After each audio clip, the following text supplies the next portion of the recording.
Hello everyone, कैसे हो आप सभी। मैं रीना राठी आज आपका मेरे चैनल में वेलकम करती हूँ। Reena Rathi accounts teacher. आज हम लोग पार्टनरशिप स्टार्ट कर रहे हैं। पार्टनरशिप का first chapter fundamental, very important chapter. और इस बार मुझे लग भी रहा आईएससी में इसका सम आना चाहिए 10 मार्क्स में। 10 नहीं तो 8 या 6 में ज़रूर आएगा, बट मुझे लग रहा है कि 10 मार्क्स में आना चाहिए। और इसमें से जो सही सम बन रहा है वो after close the accounts means adjustment entry with guarantee. ये सम बहुत अच्छा बन रहा है। ये सम इस बार लग रहा है मुझे कि आएगा। ओके, सो मैं आप लोग को फंडामेंटल को ब्रीफ में बताऊंगी, सारा ऑरली। जिन्होंने भी फंडामेंटल को फुल्ली प्रैक्टिस कर लिया, यदि वो मेरा ऑरली अच्छे से सुनेंगे तो उन्हें फुल्ली क्लियर हो जाएगा। यदि कोई डाउट लग रहा है आप मुझे कमेंट बॉक्स में मेंशन कर सकते हो, बट प्लीज़ पहले मेरे चैनल को सब्सक्राइब और लाइक ज़रूर करें और मैक्सिमम शेयर करें। आपको टाइम टू टाइम वीडियोस के अपडेट मिलते रहेंगे। एंड यस, ये जस्ट समरी है। मैं इसका डिटेल में वीडियो आफ्टर एग्ज़ाम जो है वो डालूँगी कमिंग जो स्टूडेंट्स हैं उनके लिए। बट अभी के लिए एग्ज़ाम के पॉइंट ऑफ व्यू से आईएससी और सीबीएसई दोनों के लिए ही फंडामेंटल इम्पॉर्टेंट है। सो मैं फंडामेंटल को ब्रीफ में डाल रही हूँ। ओके, सो फर्स्टली पहली चीज़ तो आपको ये चीज़ क्लियर होना चाहिए कि पार्टनरशिप डीड क्या होता है और in the absence of partnership deed क्या रूल्स एप्लीकेबल होते हैं। पार्टनरशिप डीड जो है इसमें जस्ट लाइक सारी वो चीज़ें इंक्लूड होती हैं जो एक पार्टनर दूसरे पार्टनर के साथ या 2 या 3 पार्टनर जो भी हैं वो आपस में एग्रीमेंट करते हैं।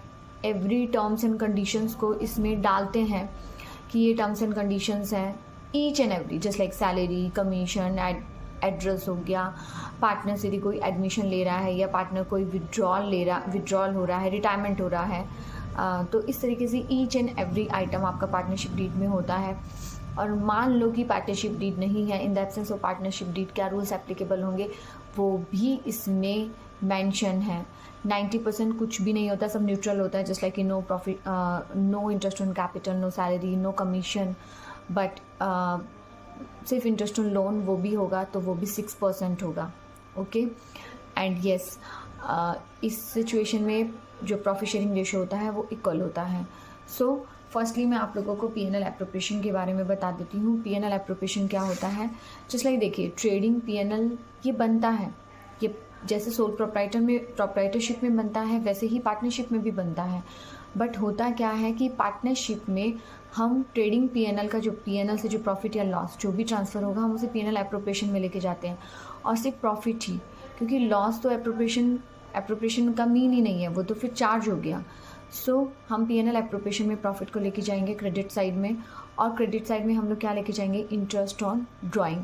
और डेबिट साइड में क्या होगा पार्टनर्स की सैलरी, पार्टनर्स का commission, interest on capital and reserve. Okay, if credit is excess and debit then divisible profit, and if debit is excess and credit तो डिविजिबल लॉस। ओके, सो इस तरीके से हमें जो है वो पीएनएल एप्रोप्रिएशन को बनाना है। और yes, PNL appropriation it's relate to completely partners, ये कम्प्लीटली पार्टनर्स से ही रिलेट करता है। ओके, एंड आफ्टर दैट होता है हमारा पार्टनर्स कैपिटल अकाउंट। ओके, सो पार्टनर्स कैपिटल अकाउंट में हमें क्या करना है, पार्टनर्स कैपिटल अकाउंट में हम फिक्स कैपिटल, और यस अभी बात आता है पार्टनर्स कैपिटल अकाउंट का। सो पार्टनर्स कैपिटल अकाउंट में 2 मेथड है, fixed capital method and fluctuating capital method. Fix capital account में आप 2 बनाओगे, capital and current, and fluctuating में आपका एक ही बनेगा, capital account. Just like fixed अपने नाम से ही इंडिकेट कर रहा है कि उनकी कैपिटल मतलब कैपिटल अकाउंट जो है वो फिक्स रहेगी, उस कैपिटल में कोई चेंजिंग नहीं आएगी। टाइम टू टाइम जो interest on capital, salary, commission ये सब होता है, ये सब आपका कहाँ चला जाएगा, करंट अकाउंट में चला जाएगा। यस, परमानेंट कैपिटल आप इंट्रोड्यूस कर रहे हो या परमानेंट आप विदड्रॉ कर रहे हो, उसे आप कैपिटल में डाल सकते हो, बट डाल नहीं सकते हो, डालना ही है, बट उसके अलावा और कुछ भी नहीं आएगा। बाकी जो भी चेंजिंग होगी, जो भी फ्लक्चुएशन होगा वो सब कहाँ पे चला जाएगा, करंट अकाउंट में। Okay, and fluctuating capital account में सिर्फ एक ही अकाउंट बनता है, वो है कैपिटल अकाउंट। उसमें कैपिटल और करंट दोनों एक साथ क्या हो जाते हैं, मर्ज हो जाते हैं। ये जो है ये दोनों कैपिटल में इस तरीके से करना है। बट येस, इफ़ इसका सम आता है यदि पार्टनर्स कैपिटल में मैं ये बोलूँ कि आप लोग को P&L एप्रोप्रिएशन बनाना है प्लस आपको कैपिटल अकाउंट बनाना है, तो आप एक चीज़ एकदम ध्यान रखना, यहाँ आपको कुछ ना कुछ लैंग्वेज में ट्विस्ट देगा। एक चीज़ हमेशा याद रखना, P&L appropriation and partners capital difficult नहीं है, इट्स वेरी ईजी, बट इसमें लैंग्वेज में ट्विस्ट होता है। जस्ट लाइक कि इस तरह से बोल देता है कि सैलरी चार्ज हो चुका है आफ्टर चार्जिंग बी सैलरी या ए सैलरी, समथिंग कुछ इस तरह से वर्ड्स मेंशन करेगा। फर्स्टली आपको क्या करना है, प्रॉफिट में वो सैलरी को ऐड करना है, एंड हो सकता है उसमें मैनेजर कमीशन भी बोले कैलकुलेट करने के लिए, तो आप पहले वो प्रॉफिट में सैलरी को ऐड करोगे, आफ्टर दैट आप मैनेजर कमीशन कैलकुलेट करोगे, फिर वो मैनेजर कमीशन जब लेस हो जाएगा तो जो डिडक्ट किया हुआ नेट प्रॉफिट है, मतलब कि फाइनली जो नेट प्रॉफिट है उसे आपको कहाँ लेके जाना है, उसे आपको P&L एप्रोप्रिएशन में लेके जाना है। सो इस तरीके से हमें ये चीज़ करनी है। ये चीज़ आप एकदम ध्यान रखना एकदम, कि आपको जब भी ये सम मिलेगा इसमें लैंग्वेज में ट्विस्ट होगा। दूसरी बात, मैनेजर कमीशन, रेंट या फिर लोन, इंटरेस्ट ऑन लोन, यदि ये 3 पार्ट आ रहे हैं तो ये तीनों पार्ट किससे रिलेट करते हैं, ये तीनों पार्ट P&L से रिलेट करते हैं, इसलिए हम उन्हें कहाँ पे दिखाएंगे, P&L अकाउंट में दिखाएंगे, P&L एप्रोप्रिएशन में नहीं दिखाएंगे। फर्स्टली आप या तो उसको वर्किंग नोट में सॉल्व करोगे या P&L में दिखाओगे। आफ्टर दैट आप डिडक्ट करके जो प्रॉफिट आएगा उसी प्रॉफिट को आप कहाँ लेके जाओगे, उसी प्रॉफिट को आप P&L एप्रोप्रिएशन में लेके जाओगे। क्लियर? ओके। सो नेक्स्ट हम लोग चलते हैं, मूव करते हैं इंटरेस्ट ऑन ड्राइंग की तरफ। इंटरेस्ट ऑन ड्राइंग में मेथड कैलकुलेशन, जैसे अब है interest on drawings. Interest on drawings means आपके डिफरेंट मेथड्स है। जस्ट लाइक आपको मान लो वन और 2 ड्राइंग्स दिया है तो आप उसे सिंपली कैलकुलेट करोगे 10% और जो भी मंथ है उस हिसाब से। बट मान लो आपको 2 से ज़्यादा ड्राइंग दे रहा है और आप ऐसे डिफरेंट कैलकुलेट करोगे तो आपकी कैलकुलेशन बहुत वास्ट हो जाएगी। तो उस सिचुएशन में हमें क्या करना है, उस सिचुएशन में हमें प्रोडक्ट मेथड को यूज़ करना है। प्रोडक्ट मेथड के लिए हमें क्या करना है, प्रोडक्ट मेथड के लिए हम सबसे पहले हमारी ड्राइंग्स होगी, उसका पीरियड निकालेंगे, जस्ट लाइक कि आपका कितना मंथ्स है, एंड आफ्टर दैट आप मंथ्स एंड ड्राइंग को मल्टीप्लाई करोगे तो आपको प्रोडक्ट्स मिलेगा। तो total product multiply rate of interest multiply 1/12, जो इंटरेस्ट ऑन ड्राइंग आएगा, यदि आप सेपरेट कैलकुलेट करते हो और आप इस तरह से इंटरेस्ट ऑन ड्राइंग कैलकुलेट करते हो, दोनों सेम है, दोनों में कोई डिफरेंस नहीं है, बट कैलकुलेशन प्रोडक्ट मेथड से बहुत ईजी हो जाती है। सो जब भी आपका 2 से ज़्यादा ड्राइंग आए तो हमेशा ट्राई करना है, ट्राई नहीं इनफैक्ट आपको करना है, प्रोडक्ट मेथड को ही यूज़ करना है। आप इससे रिलेटेड सम्स करना, आपको कोई डाउट लगे आप मुझे पूछ सकते हो, ओके। बट यहाँ पे कुछ हम मेथड्स देख लेते हैं। मान लो कि आपकी इंटरेस्ट ऑन ड्राइंग जो है वो मंथली बेस के ऊपर हो रही है। मंथली बेस मतलब कि या तो स्टार्ट में या एंड में या मिड में ऐसा हो रहा है, and equal amount he withdraw हो रहा है, ओके, इक्वल अमाउंट ही विड्रॉ हो रहा है। तो हमें ऐसी सिचुएशन में क्या करना है, हमें फार्मूला को अडॉप्ट करना है। फार्मूला क्या है, time left after first drawing plus time left after last drawing divided by 2। Time left after first drawing plus time left after last drawing divided by 2। सो ऐसे करने से हमें क्या होगा, हमें परफेक्ट जो एवरेज मंथ है वो मिल जाएगा। हमें इतनी सारी कैलकुलेशन, जस्ट लाइक कि आप मान लो कि स्टार्टिंग में 1 जनवरी फिर 1 फरवरी से विड्रॉ करिए, तो क्या आप ऐसे इंटरेस्ट ऑन ड्राइंग कैलकुलेट करोगे 12 मंथ का, फिर 11 मंथ का, फिर 10 मंथ का। इससे क्या होगा, कैलकुलेशन बहुत लेंदी चली जाएगी, और जब आपकी कैलकुलेशन इतनी लेंदी चली जाएगी तो आपका 10 मिनट तो वहीं कंज्यूम हो जाएगा। तो आपको कौन सा मेथड अडॉप्ट करना है, जब आपका विड्रॉ सेम टाइम में और सेम अमाउंट में विड्रॉ हो रहा है, जस्ट लाइक कि स्टार्ट में, एंड में या मिड में, तो आपको क्या करना है, आपको फार्मूला बेस्ड कैलकुलेशन लेना है और उसी बेस के ऊपर इंटरेस्ट ऑन ड्राइंग को कैलकुलेट करना है। फार्मूला है time left after first drawing plus time left after last drawing divided by 2। Just like मान लो कि मैं एवरी मंथ की स्टार्ट में विड्रॉ कर रही हूँ, मतलब कि 1 जनवरी 1 फरवरी 1 मार्च, तो मैं क्या करूँगी, फर्स्ट विड्रॉ के बाद कितना मंथ रहा, 12 मंथ, लास्ट विड्रॉ के बाद कितना मंथ रहा, 1 दिसंबर के बाद 1 मंथ, देन 12 + 1/2 इट मीन्स कि 13/2, इट मीन्स कि 6.5 मंथ का एवरेज में आपको क्या करना है, इंटरेस्ट ऑन ड्राइंग को कैलकुलेट करना है। तो इस तरीके से हमें इंटरेस्ट ऑन ड्राइंग की कैलकुलेशन करनी है। क्लियर? आप इसे 6 मंथ ड्यूरेशन में, 8 मंथ ड्यूरेशन में, 9 मंथ ड्यूरेशन में, क्वार्टरली कैसे भी यूज़ कर सकते हो, बट इक्वल टाइम होना चाहिए और इक्वल ही अमाउंट होना चाहिए, तभी आपका इंटरेस्ट ऑन ड्राइंग जो है वो करेक्ट कैलकुलेट होगा और बहुत इजीली कैलकुलेट हो जाएगा। ओके, नेक्स्ट टॉपिक चार्ज और एप्रोप्रिएशन। चार्ज क्या होता है और एप्रोप्रिएशन क्या होता है? जब भी सब में बोला जाएगा चार्ज, चार्ज मीन आपको एनी हाउ देना ही है, आपके पास एडिकेट प्रॉफिट हो या ना हो, डजेंट मैटर, आपको देना ही पड़ेगा। बट जब एप्रोप्रिएशन होता है तो आपके पास एडिकेट प्रॉफिट है तो पार्टनर्स को कंपनी फर्म देगा, और यदि एडिकेट प्रॉफिट नहीं है तो फर्म नहीं देगा। चार्ज होने से एडिकेट प्रॉफिट हो या ना हो, फर्म देगा ही देगा। इसे बोलते हैं चार्ज और एप्रोप्रिएशन। चार्ज और एप्रोप्रिएशन में डिफरेंस क्या है, इसमें थ्योरी में भी बहुत अच्छा क्वेश्चन बनता है। ओके, सो नाउ अभी है कैपिटल रेशो। कैपिटल रेशो हमें कैसे कैलकुलेट करना है? कैपिटल रेशो जैसे मान लो कि अब ए ने विड्रॉ किया, ठीक है, सॉरी ए ने इंट्रोड्यूस किया, मान लो ए ने इंट्रोड्यूस किया 5 लाख, उसकी 12 मंथ चली, तो 5 लाख 12 मंथ चली, इसका मतलब आपका 5 लाख मल्टीप्लाई 12, ठीक है, ये आपका एक अमाउंट चला गया। इसी तरह से बी का हुआ, बी ने मान लो 10 लाख था, उसने वो 2 मंथ रखा, फिर उसने 2 लाख विड्रॉ कर दिया, वो 8 लाख हुआ, 8 लाख उसने 4 मंथ रखा। तो मतलब मेरा कहने का मतलब है कि जैसे कैपिटल में फ्लक्चुएशंस होगा, अप्स एंड डाउन होगा, आप उसी हिसाब से वो मंथ के साथ जब आप कैपिटल के अमाउंट को मल्टीप्लाई करोगे तो आपको मिलेगा प्रोडक्ट। वो टोटल प्रोडक्ट ही हमें रेशो में कन्वर्ट करना है। जैसे मान लो ए का टोटल प्रोडक्ट हुआ 10 लाख, बी का हुआ 15 लाख और सी का मान लो 20 लाख, तो 10 लाख 15 लाख 20 लाख इसको रेशो में कन्वर्ट कर दो, तो क्या बना 2 3 2 3 4। ओके, इस तरह से हमें क्या करना है, कैपिटल रेशो भी हम कैलकुलेट कर सकते हैं। बट फिर बोल रही हूँ ऐसे सम आने के बहुत रेयरेस्ट चांस है, ये आपको 4 मार्क्स में 2 मार्क्स में ये सब आ सकते हैं, बट ऐसे नहीं आएंगे। हाँ, ये हो सकता है कि एक क्वेश्चन को 2 पार्ट्स में डाल दे, जस्ट लाइक कि 6 and 4, इस तरह से कर सकता है। 6 मार्क्स में मान लो कि एडजस्टमेंट एंट्री डाल दिया, 4 मार्क्स में इस तरह का कुछ ट्विस्ट पूछ लिया, वो हो सकता है। बट ये नहीं होगा कि ये आपको 10 मार्क्स में दे दे। इतना ईजीएस्ट वे में मुझे नहीं लगता पेपर आएगा, ऐसा नहीं होगा। ओके, सो इसमें कुछ सम्स है, जैसे कि टैटफिल गॉर्डन वाला, संजय माधव विजय वाला, जो ISC बोर्ड्स के हिसाब से बोल रही हूँ, DK गोयल का, बहुत अच्छे सम्स हैं।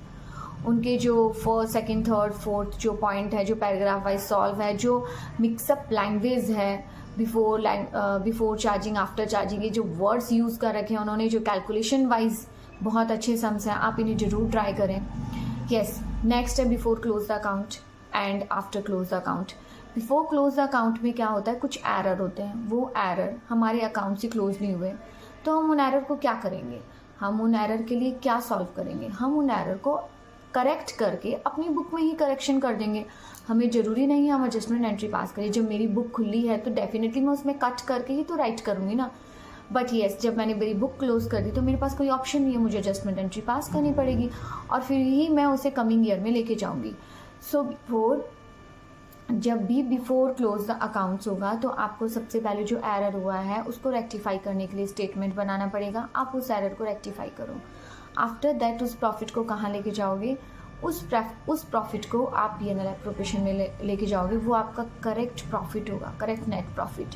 आफ्टर दैट एज यूजुअल जैसे आप P&L एप्रोप्रिएशन बनाते हो, interest on capital, salary, commission ये डेबिट में आता है, इंटरेस्ट ऑन ड्रॉइंग क्रेडिट में आता है, और फिर इसी हिसाब से आपको सम को सॉल्व करना है एज यूजुअल जैसे। बट फर्स्टली आपको क्या करना है, एरर को रेक्टिफाई करना है। आफ्टर दैट आप P&L अकाउंट बनाओगे, ठीक है। ये बहुत इंपॉर्टेंट है। बिफोर क्लोज द अकाउंट्स के 3 सम्स हैं ISC की बुक में, DK गोयल में। आप ये 3 सम्स तीनों, एक इलस्ट्रेशन है, एक ही प्रैक्टिकल है, आप इसे ज़रूर सॉल्व करो और होपफुली ऐसा सम यदि 10 मार्क्स में आ सकता है तो कोई बड़ी बात नहीं है, क्योंकि बहुत अच्छा सम बनता है इसमें। फर्स्टली स्टेटमेंट बनता है, आफ्टर दैट P&L बनता है, आफ्टर दैट कैपिटल अकाउंट बनता है। सो येस, डेफिनेटली अच्छा सम बनता है। आप इसे ज़रूर ट्राई करो, ज़रूर मतलब रिटर्न प्रैक्टिस करो। ओके, एंड एनी डाउट तो आप मुझे कमेंट बॉक्स में पूछ सकते हो, ज़्यादा लेंथी डाउट है आप मुझसे व्हाट्सअप नंबर ले सकते हो, एंड आफ्टर दैट मैं आपका क्लियर कर दूँगी। Okay, so yes, now important point, after close the accounts. After close the accounts में क्या है, after close the accounts mean जब हमारा कोई भी एरर ऐसा होता है कि हमारे अकाउंट्स क्लोज हो चुके हैं और हमें पता चला, या मान लो कि मैं कुछ डिफ़र करना चाहती हूँ। जैसे मान लो कि मैंने सोचा था मेरी फर्म है, मेरे 2 पार्टनर और हैं, मेरा रेशो था 1:1:1, बट मुझे लगा मेरी कैपिटल ज़्यादा इंट्रोड्यूस हुई थी तो रेशो होना चाहिए था 2:1:1। तो जब भी ऐसी कुछ चेंजिंग करना चाहते हैं तो हमें एडजस्टमेंट एंट्री पास करनी पड़ती है। जैसे एग्जांपल देती हूँ, इंटरेस्ट ऑन कैपिटल है, हमें चार्ज करना चाहिए था, हमने चार्ज नहीं किया, तो हमें क्या करना है, हमें ये देखना है कि पार्टनर्स कैपिटल में वो क्या होगा, क्रेडिट होगा। और दूसरा, पार्टनर्स कैपिटल में क्रेडिट होगा बट P&L एप्रोप्रिएशन के पॉइंट ऑफ व्यू से इंटरेस्ट ऑन ड्रॉइंग क्या होगा, debit means loss, this is divisible loss. ये डिविजिबल लॉस पार्टनर्स कैपिटल में अल्टीमेटली क्या होगा, ये डिविजिबल लॉस पार्टनर्स कैपिटल में अल्टीमेटली क्या होगा, डेबिट होगा। So interest on capital credit but P&L appropriation के पॉइंट ऑफ व्यू से पार्टनर्स कैपिटल में डेबिट। तो क्रेडिट और डेबिट को जब आप कट क्रॉस करोगे तो आपको डेबिट और क्रेडिट का डिफरेंस मिलेगा, उसी से आपको जर्नल एंट्री पास करनी है। इसमें 1 या 2 पार्टनर डेबिट और क्रेडिट इस तरीके से होंगे बट हमारी अमाउंट इक्वल आएगी। इस तरीके से हम एडजस्टमेंट एंट्री पास करेंगे। और इसमें सबसे अच्छा जो बनता है जिसमें सब कुछ आएगा, सैलरी कमीशन, मैनेजर मतलब salary commission, interest on capital, ये सारी चीज़ें क्या हो जाएंगी, इंक्लूड हो जाएंगी। इंक्लूड होके ये सम बनेगा, बहुत अच्छा सम बनेगा। इसमें एल्विन मोनू अहमद का एक सम है, बहुत अच्छा सम है, उससे रिलेटेड आगे पीछे 2-3 सम्स हैं, वो आप सम्स ज़रूर सॉल्व करें। आपको अच्छा मतलब बहुत अच्छा जो है ना वो इलस्ट्रेशन ही आपको देखने का मिलेगा। और साथ ही साथ में जहाँ पे चारों चीज़ें जो है वो just like interest on capital, salary commission, interest on drawing, ये 4 के 4 आइटम्स जिस सम में आपको पूछ रहे हैं, ये मतलब नहीं हमने कंसिडर किए हैं और अभी हम सम में कंसिडर कर रहे हैं। यदि ये चारों आइटम्स एक ही सम में पूछ रहे हैं, इनसे रिलेटेड जो भी सम्स हैं आप उन्हें ज़रूर रिटर्न प्रैक्टिस करें। आपका आई थिंक फंडामेंटल का जो मैं बोल रही हूँ, जस्ट लाइक मैंने बोला, यदि आपको फंडामेंटल में कुछ पूछ रहा है तो टेडफिल Gordon, Sanjay Madhav Vijayawala, before close the accounts के 3 सम्स हैं, आफ्टर क्लोज द अकाउंट्स के जो मैं बोल रही हूँ 4 आइटम्स जो है ये जो हमें जिन्हें कंसिडर करना है। और उसके बाद एल्विन मोनू अहमद, उसके आगे पीछे 2-3 सम्स और हैं। यदि वो आप इन्हें रिटन प्रैक्टिस में ले रहे हो तो मैं आपको कह सकती हूँ कि फंडामेंटल का 99% सम करेक्ट जाएगा। रेयरेस्ट चांस है कि उसके बाद भी आपका सम रॉन्ग हो जाए। और यस, इसमें एक छोटा सा टॉपिक गारंटी भी आता है। गारंटी में बस यही होता है कि जब हम किसी पार्टनर को गारंटी देते हैं कि हाँ इस पर्सन को ये गारंटी दी गई है, जस्ट लाइक मान लो A और B 2 पार्टनर हैं, C ने एंट्री किया, C को गारंटी दिया कि 50,000 उसको मिलेगा प्रॉफिट का, बट जब प्रॉफिट डिस्ट्रीब्यूशन हुआ तो C को मिला 40,000, तो जो 10,000 शॉर्टेज हुआ, यदि A ने B ने गारंटी दी है इंडिविजुअली तो वो देंगे, यदि वो गारंटी नहीं दी है तो A B इक्वली देंगे या उनके प्रॉफिट शेयरिंग रेशियो में होगा। तब क्या होगा, A और B से लेस हो जाएगा और C में ऐड हो जाएगा। और यदि स्पेसिफिक किसी पर्सन ने ही गारंटी दी है, जैसे मान लो कि B ने गारंटी दी है तो B से लेस हो जाएगा, C में ऐड हो जाएगा। इसके साथ साथ कभी कभी हमें after close accounts and guarantee को मिक्स भी कर देते हैं, मिक्स करके भी सम देते हैं। अच्छा सम है, गारंटी से रिलेटेड जो सम्स एकदम लास्ट के जो इलस्ट्रेशंस हैं उन इलस्ट्रेशंस पे आप फोकस करो, उसमें सब कुछ मर्ज करके दिया हुआ है, वो सम्स आप रिटन प्रैक्टिस में लो। होपफुली इतना करने के बाद फंडामेंटल का सम तो रॉन्ग नहीं होगा। और यस, आप लोग को कोई भी डाउट लग रहा है प्लीज़ आप कमेंट बॉक्स में मेंशन करो। मेरी तरफ से आपके लिए ओपन मतलब मैं आपको ओपनली बोल रही हूँ कि प्लीज़ आप मुझे कमेंट बॉक्स में मेंशन करो। आपको कोई भी डाउट है मैं क्लियर करने के लिए रेडी हूँ। आप मुझसे कमेंट बॉक्स में मेरा व्हाट्सअप नंबर जान सकते हो और उसके बाद मैं आपके डाउट्स क्लियर करने के लिए रेडी हूँ। सो येस, प्लीज़ मेरे चैनल को लाइक सब्सक्राइब ज़रूर करें। Thank you so much. Coming class में हम लोग गुडविल को जो है मैं गुडविल को डिस्क्राइब करूँगी और वो भी समरी में। सो आपको उसमें भी यदि आप वो चैप्टर प्रैक्टिस करके रख रहे हो तो आपको समरी करने से आपको क्लियर हो जाएगा, एक बार सारी चीज़ें आपके माइंड से वापस गो थ्रू हो जाएंगी।